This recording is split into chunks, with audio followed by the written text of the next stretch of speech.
नमस्कार मैत्रिणींनो, स्वागत आहे तुमचं आपल्या यूट्यूब चॅनलमध्ये।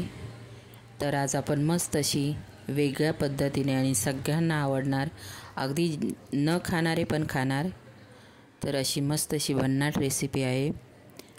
तर मैत्रिणींनो, व्हिडिओ पूर्ण बघा, व्हिडिओ थोडाही स्किप करू नका। खूप छान अशी भाजी मी तुम्हाला दाखवणार आहे आज।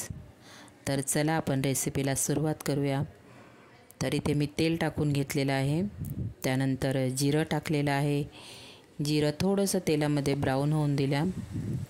त्यानंतर इथे 2 कांदे घेतलेले आहेत मोठे मी।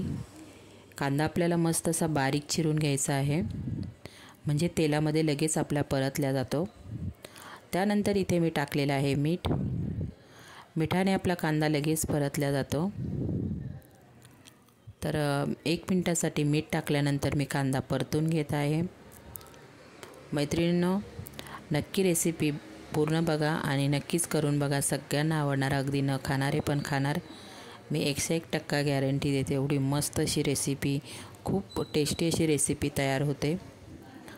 तर कसं आहे, वेलीवरच्या भाज्या खाल्ल्या गेल्या पाहिजे। तर इथे मी 1.5 टोमॅटो घेतलेला आहे, मस्त असा बारीक चिरून घेतलेला आहे टोमॅटो पण। तर टोमॅटो आपल्याला कांद्यामध्ये व्यवस्थित परतून घ्यायचा आहे। टोमॅटो बारीक चिरला ना की लगेच आपला तेलामध्ये परतला जातो। आणि त्यानंतर मी अद्रक लसूण पेस्ट टाकत आहे। अद्रक लसूण पेस्ट वापरल्याने आपण कोणत्या पण भाजीमध्ये एकदम वेगळी टेस्ट येते मैत्रिणींनो।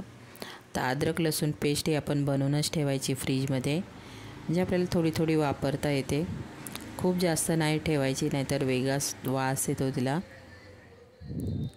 थोडी वापरायची, आपली 8 दिवसासाठी पुरेल एवढी बनवून ठेवायची डब्बीमध्ये का फ्रीजमध्ये भरून।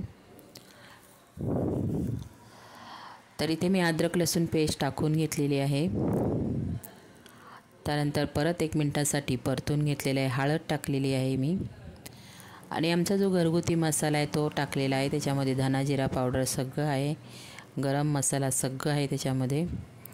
तर इथे मी 3 गिलके घेतलेले, छोटे छोटे, एकदम कोवळे गिलके होते, मस्त असे एकदम हिरवेगार होते। तर बघा, असे तुकडे करून घेतलेले आहेत। गिलकं लगेच शिजलं जातं। याच्यामध्ये तुम्ही मुगाची डाळ भिजून तीही वापरू शकता, तर मी मुगाची डाळ नाही टाकलेली। तर इथे गिलके मी मसाल्यांमध्ये व्यवस्थित परतून घेत आहे। तर नक्कीच करून बघा तुम्ही ही रेसिपी। ही भाजी तुम्ही सुक्की पण अशी बनवू शकता। तर इथे मी शेंगदाण्याचा कूट वापरला आहे मैत्रिणींनो, तुम्ही शेंगदाण्याचा कूट नाही टाकला तरी चालेल। तर थोडीशी पातळ बनवलेली भातासोबत खाण्यासाठी मी। तर इथे मी कोमट पाणी करून टाकून घेतलेलं आहे पाणी।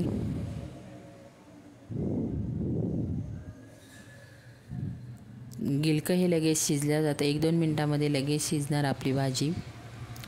तर मैत्रिणींनो, नक्की करून बघा, नक्कीच आवडणार तुम्हाला 100%। तर आपल्याला आता 2 ते 3 मिनटासाठी उकळून घ्यायची आहे। तर इथे मी शिजून घेत आहे, आणि याच्यामध्ये मी एक शिजवलेला बटाटा टाकून घेतलेला, असा कुस्करून टाकला आहे बघा, मस्त लागतो त्याच्यामध्ये। तर बटाटा मी शिजून घेतलेला होता। तर आता आपल्याला मस्त 2 ते 3 मिनटासाठी उकळून घ्यायचं आहे। गिलकं लगेच शिजल्या जातं, तुम्ही भाकरीसोबत, चपातीसोबत, किंवा अगदी गरम गरम कुकरच्या भातासोबतही खाऊ शकता मैत्रिणींनो। तर वरून आपण आता कोथिंबीर टाकलेली, बघा किती मस्त असा कलर पण आलेला आहे। मस्त असं आपलं गिलक्याचं कालवण किंवा भाजी म्हणू शकता, मस्त अशी तयार आहे मैत्रिणींनो। नक्कीच करून बघा। व्हिडिओ थोडा जरी आवडला, म्हणजे रेसिपी आवडली, तर नक्की व्हिडिओला लाईक करायला विसरू नका। बाय मैत्रिणींनो।